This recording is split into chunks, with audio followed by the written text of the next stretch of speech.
Chelu ki avo do tuana konata ki mau amavo pasilai nisu klapipa kosa kha zachari suisari ni ta kochaki liata TC tota audio du pongo pino NH ngauzo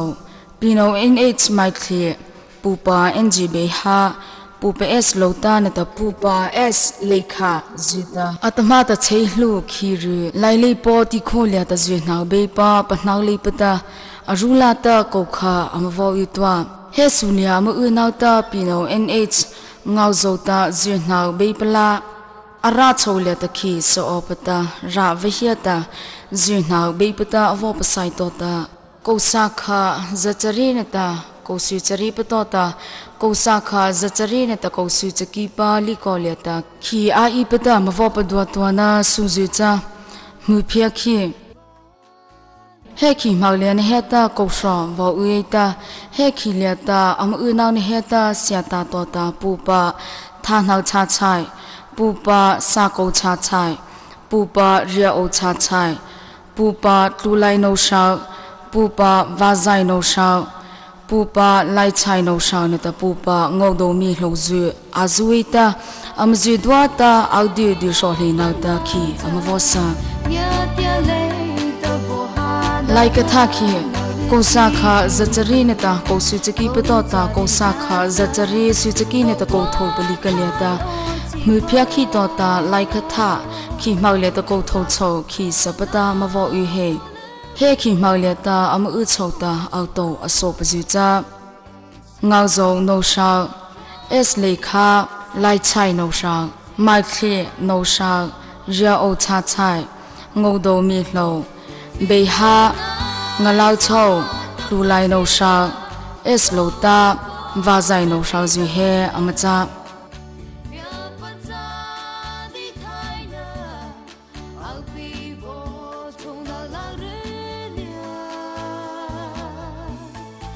cheilu tlakhi kosa kha zachari suchaki neta ko tho patota kosa kha zachaki supli neta ko tho pa ra choleta like tha tota cheilu tlaleta khi amavo padwa he sulia am unauta audio du su tho ta khi seita ko su pongo chho am u he khi mauleta am unau ko sakha zachaki su tho ne ta ko sri patota khrizu pa amavo u patho khrizu pa me to pazu cha tau ho cha chai zaki cha chai ne ta ke sa pozu amacha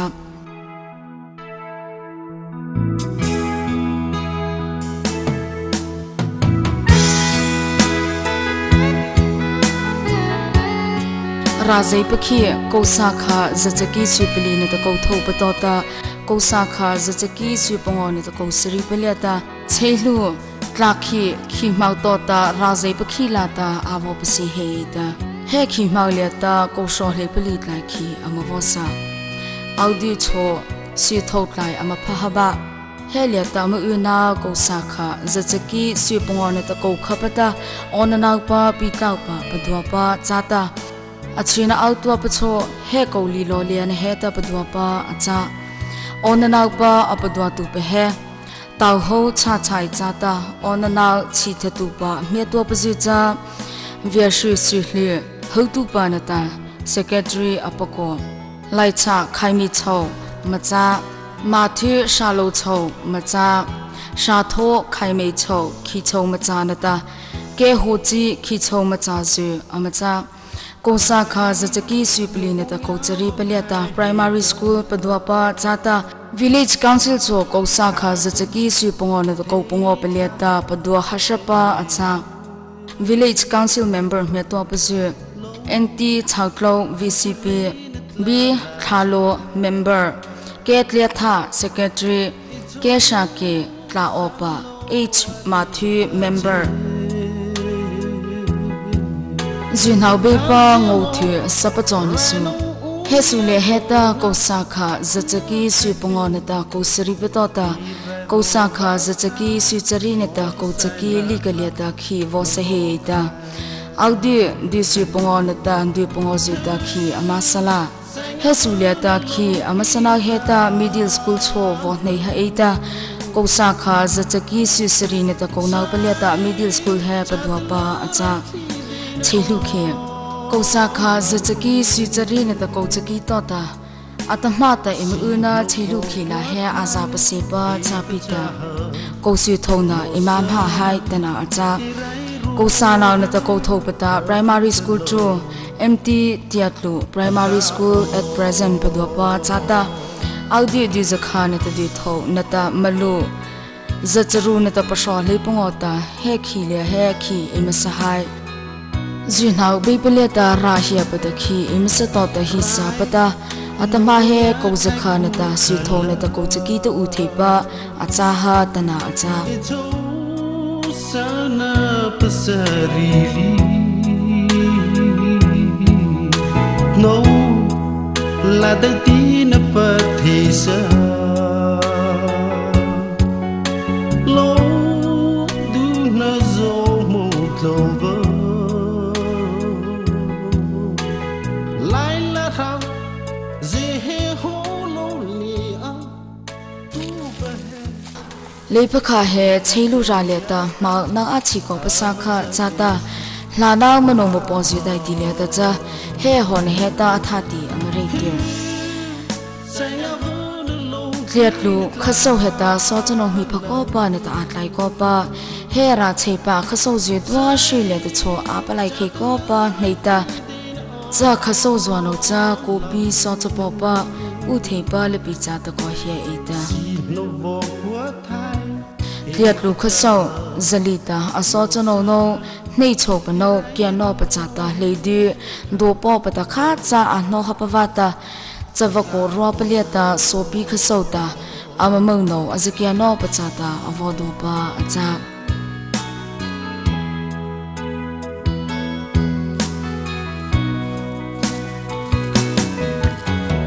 lo eri chai lo du na e khanaza Lanak ta cha chisa na ta chisali ko le de he ase no von no ta athi tu na he ule pata khaso na ta khaso ji cho he ase no ita tha ta amathi tu te shapata amare te he vata kopi khaso ta lady avai tu o pachata azira pa na ta zune pa rapa awasa pata amare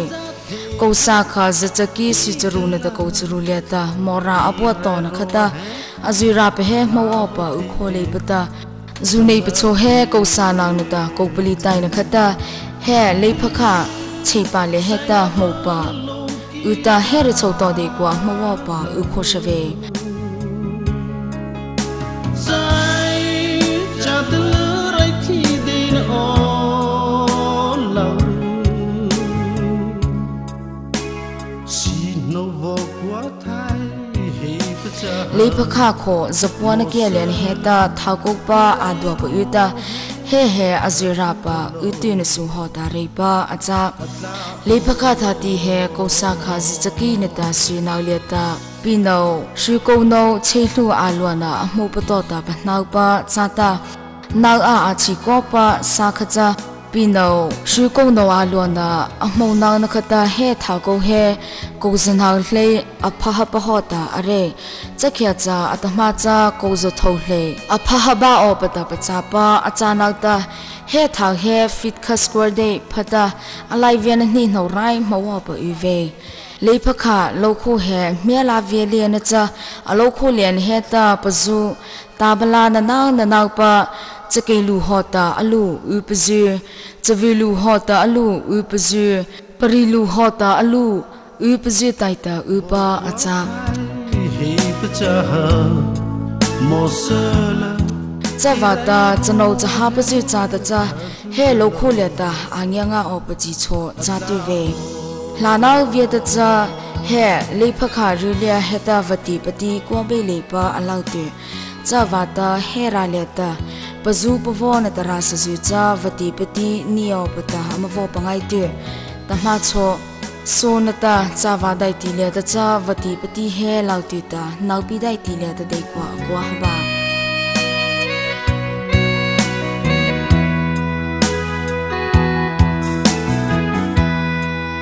นี่จะอะไรผักขาอัฐบาวจ้าตา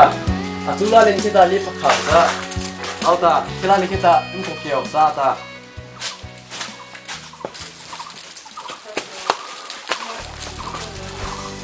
ที่เลยเฮียเกียร์จ้าตาอาเกียร์ชิบะจุมาตาสกิดกันจ้าเกียร์เรามาบ้างนั่นตา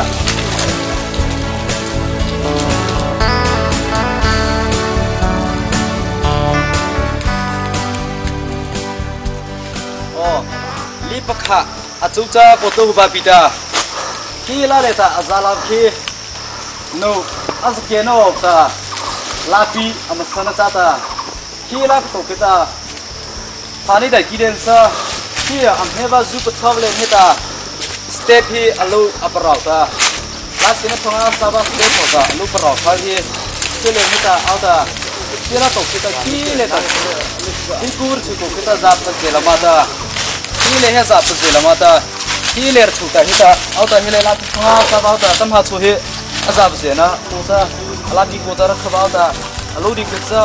buk puni da dita la ba he hoba apni ta hi li pha tu ta ta em bosela no ta ni sa dal langai ta ema aren culture officer tu ba devi chinga so kale mi che so ta he me de ba taอันนี้คนที่แล้วก็ตัวตาแต่ที่อันนี้ขาดทุกตาตาเมื่อไหร่จะมาเลยจะที่สุกี้หมูว่าที่จะตาอาจารย์ว่าเจ้าต้นบานเนี่ยสิเพื่อว่าสิเห็นแล้วตาจบที่จบใจตาอ๋อที่ลิปขาที่ฮะเอ็มโบล่านักสปอร์ตจารีตาจาร์สละเนี่ยก็ไม่บอกตาอาร์เรนคัลเจอร์ลาดตัวตาพอต่อตัวรบปีเดิมเห็นแล้วแต่ที่เลี้ยจาร์พอวัดอย่างเงี้ยตาอาตมาเอ็มอาร์เรนคัลเจอร์ออฟฟิเซอร์เจพีจีจะที่คินโซจิตตาเฮอาร์เรนคัลเจอร์ดีพาร์ตเมนต์เอ็มดีซีตัวตาเย่ฮาลารินเนี่ยคนที่ตาเราชิงอาสัตตาที่ดาบาซาปิดาใช้ซีเฮบามันฮิเลียนบาเฮตาอัตุตานาดาซอนตาอามีนาอามีฮัตุตานาดาซอเอ็มชูอาบาติบาตัวทัชิมฮิเลียนบาตาอาราบูอาไทยบาตัมบาตาที่อันดาโฮเตเฮอันดาบิลูที่ตุลินติดาทักดิลพามาตุซีเฮซาตาตาเอ็มฮิเลียนบาตาท่าซาบาริจานิโบซูบาตาที่น่ะอีกที่ดาเลตานี่ฮะเอาเวน่าลูกเอาที่จ้าบาริตาตุลาบาตาอันนี้ฮะเอาหน้าบาริตาปฏิตาตาที่อันนี้ข้าบ้านดีตาตาเวลาเด็กเด็กซะอันนี้ตาก็เข้ามาตาเกี่ยวกับตา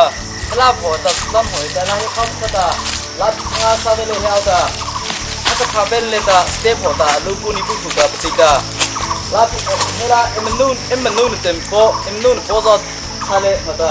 เลสเตปตาเกิดขึ้นมาตาลาสินงาซาบะซา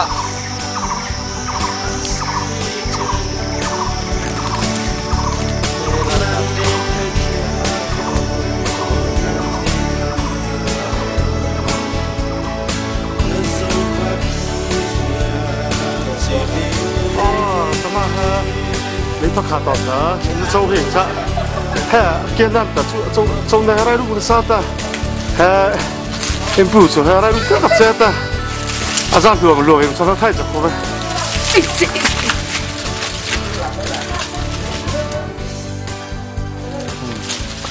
哎，不错，啊，非个这哈。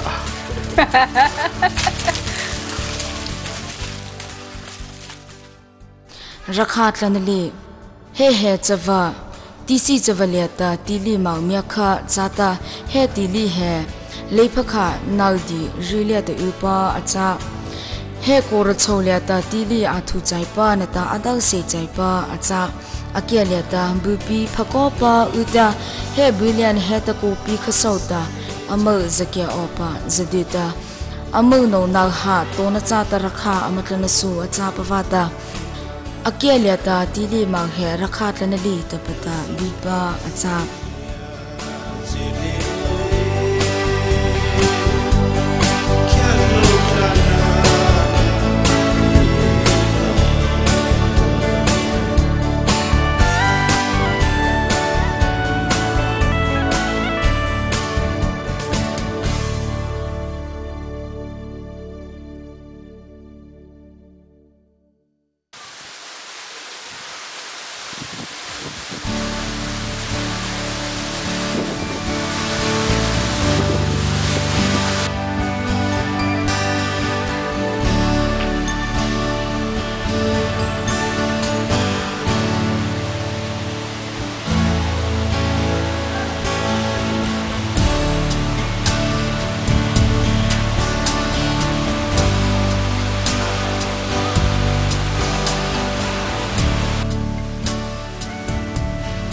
ngazeda lana mano ma pozidai ti na to ta ngazei pe he chano juta chawa chalo amasi nata amato tu pasakha acha nga amapatu na chai chi he ngazei na lobu te eta nga amapatu je pa pasang no pachata amama pe he sivu amata sivu cha amachai le ta lesa acha je eta nga amapasi pamai cha hele heta khowita achishu a iko pata amachishu hete alo sa kha pe he chano papango tota pasho taita nga zeina lobu ma pata alo he chadowita amapadote cha cha nga zei tapata cho ama otisha alo apati pata chale chakhya tu o pata chapo pakha achi te pachata cha cha lo chakhya tu pa te eta alo chakhya no pata thangso pa la kha le se pe he ma vya chai tu pachata alo kholia chashota alo pati chakhya che pa chi pata nga akora pacha he chano nga zeina lo bulia ako suite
dia du thati tla pipa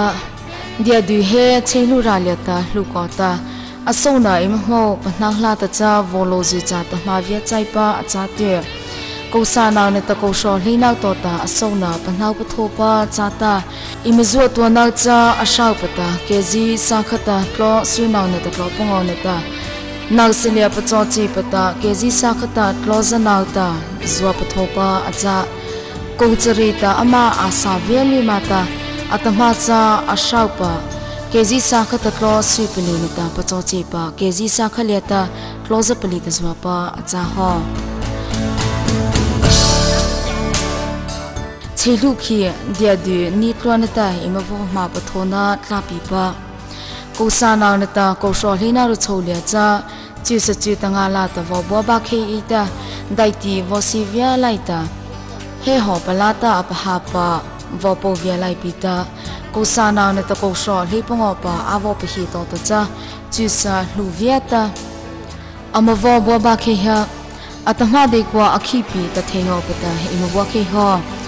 audi de si thor cho cha ta cha ni klon pi tlau pata ima ha ha ba ko chari ta dia de to ta khi chou le ta so angya na ji cha he ho ne he ta hi sa pa acha Kosana neta kosho lina upatota kosana neta kosho lipungo pa likaliata noi nak tota noi tho angeta kosana neta kosho lichru patota kosana neta kosho lichri pa likaliata noi sho tota noi sho lisri anya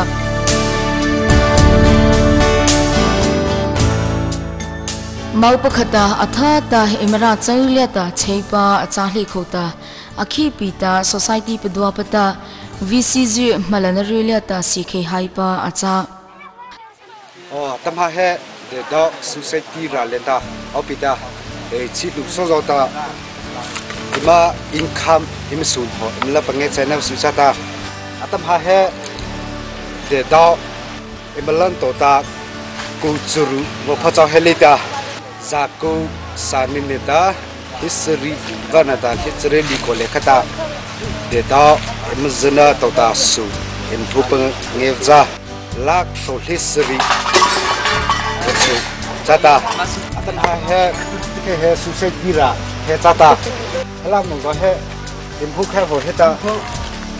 impu cho chim no chata he ton heta de da thi he thopata khina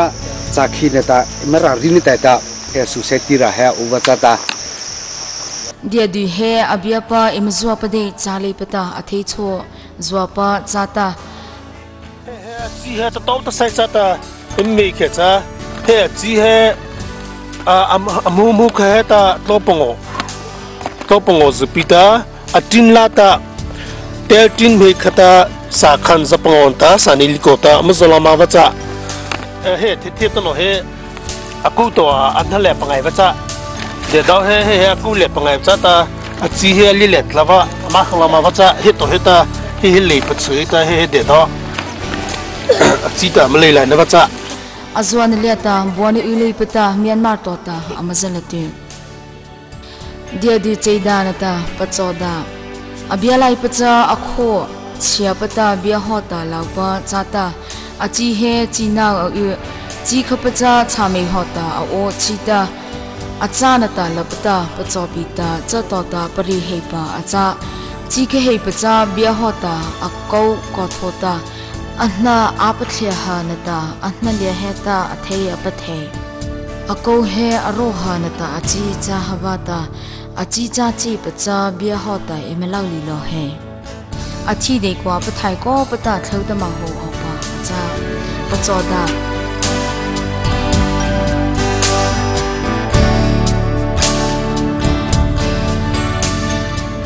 abialiata achauha kwa zedwa ho pathakhai to pa zata cha khai to ta zona phia pata patlota nasilya zo pa ai opa cha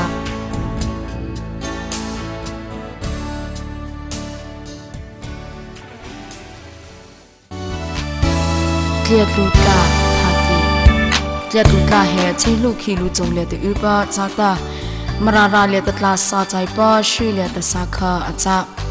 British da India ra avona dai ti le ta klasa chai pata amatlu pashri le ta ahlopa chata British phesai zuta he tla laki le ni heta bu baita mauso pazu cho amapabu pa acha Tliatlutla khasau he wa nei ro kota achau le ta rasa chilupi uta chake chavu soza sasu satha azu soku so thai zu nata pavoji lupi uta chale khota pocha saipa nata rapa khacho make popi so pa nata bia so pa amaru ko pzu e fi wona zon wa ta pathila lo du ko chake daina bia pacha di thaina au pi bo chona la re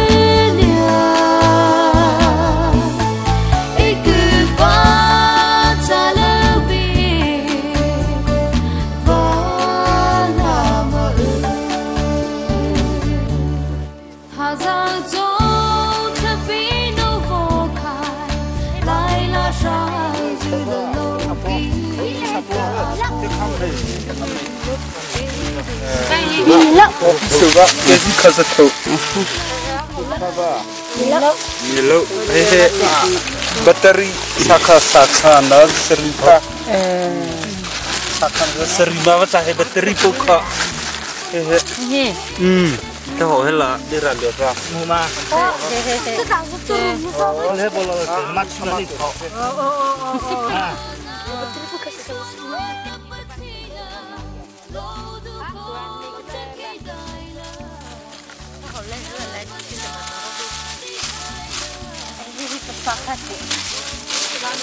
Jadi aci kecewa hati hebat cila amat kelmah hati amalan mah hetla he laki sachari nei pa chata asa chai ni he chachari pa tapata bi pa acha het la lian heta ti loka pahota pota asi hota a alta rasake ho parai ma apho pamai daita amatla lu ma te amata tliat lutla he hlanau dai ti le ta cha ashipa khaso pasana su wa cha ta abai pe he zahli acha zahli ta pa uzi he hotari pa acha marara le ta khaso pasana su he zakhalei hotari pa cha ta abai pa nei chui ta cha abai ji shile ta ala lo chai pa acha pawata amal he zahli ta bata bi pa acha abai pa mau amavo panau na da he pu pa si no hai maliata amavo chau pa hotari pa acha chawata pu pa si no hai le the asamau pa avo pi pa to na ta zahli ta bata avo bi pa nga pa acha ile ta bola ke masutla chata masutla raule ke emeu cha ke cha luka phanga sawata tamha ta luka avola nga ha ke masutla raule ta luka vacha ki sule khita rasa prakhinga saita satho zo azo bala vitu zo amprakhi napsu chata chali khouta varab zo he suleta au hota revacha varab dikacha alaim pi cha levta tlarau le prava varab mu he varab cho pawta cha he tla len he ta tamata lukava avola he sule he maudi ni vo chitota rasano zo nisa incha ta matoita chaleta akhu he alukhu he thatla tauta cha satholu khu umta tawcha satholu khu le ta a i zo he khiti ni rai ta ra khim no zo ta mu pari ta a sala de ka cha a sanga sam va ke ta ra khim no zo ta ke thilivita ki su ki a ma ta a ke thiva atla ma ve arala de ka cha ra khim no pasai pha no zo ta am ke ta no su cha ra o ta ma ta vola vo sa chu vitla am ta va cha ta khu ta le ho ta la le ki le ho ra sa zo ta ni sa maudi ta na i ta ita aliko le hota tla pila to azuvan ta machalat mathila to ta khawle hota sap chuwa am ta wata cha sap chu cha tla liko le ta ali che padawa thuba sawa cha le ta rasa za matla ha cha khe cha pu thai khuli vi ta cha fo chi chi cha fin na he arai runga sap cha tla sap chuwa am ta le he ta cha fo afiwa outla li ta fi thai cha le ta ho su le ho ali chip chu napsu cha ta rasa zo dikacha azo ta zo ta ita ho ni sa ina sunata to tola pasai pham no zo ta rasa ama cha dan de tileta ama no nam su ama ba be nam su ta ama ta wa cha tho ma su to khota wa lo ma pita tama he ne minuta bare ma bon he ba cha he luka wa aparai le heta chaki na ta chawa so tho ta zo cha apalu na cha ta ha parita he tla liko le heta hani de tile cha chaki na ta chawa zo ma lai la nga ba mu nga ba au tong cha tama chu he chawa zo chaki zo chu au ta alu le ta ami ye zo he pasai pha ra khim no zo ta am hu pari ha cha chatola pavo angenga sawa vovu mara zo pita vovu im ta va pavo angenga sawa patha ta mau de tile ta ni sa a ko e ra khim no zo ta am hu to ra vovu he apan he le ki pizza pita varava lunga sa ta varava chi kha hota pacha hava cha he su he ra sa zo cha ta su pi manga sa va cha vitu nata ala sa zo thi va ta atleta ta ta vitu cha he su le ta avo para cha va cha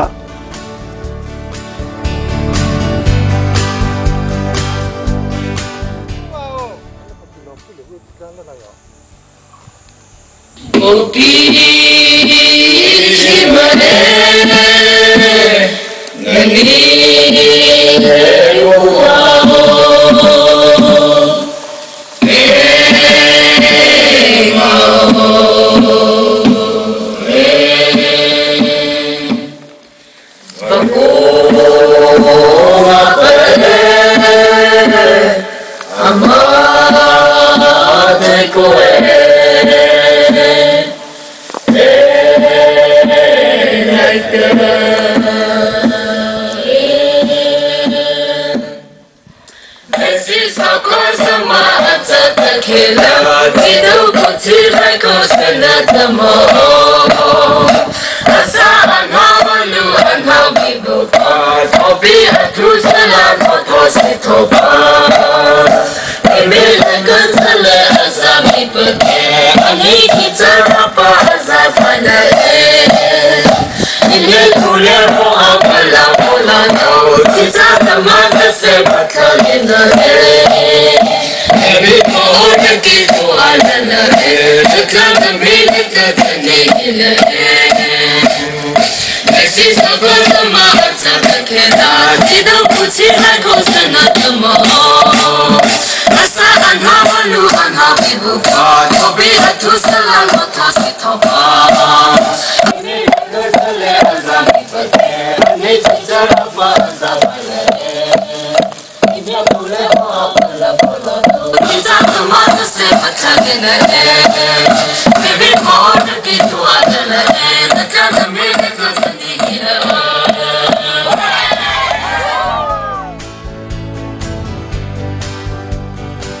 Hetla neirone he atanau taita cheilu leilo sojuta ma phanai pita bunha tha ta mia achapa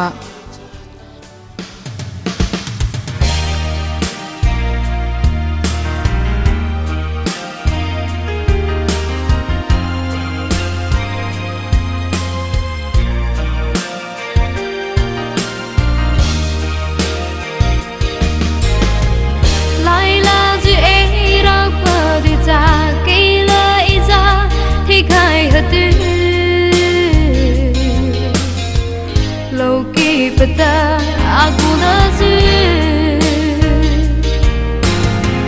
Rai no ungya su vo khai ta tla ta su ta sai nai na cho No la sai ju thai nghe na Hey pa ta mo sala Sa pa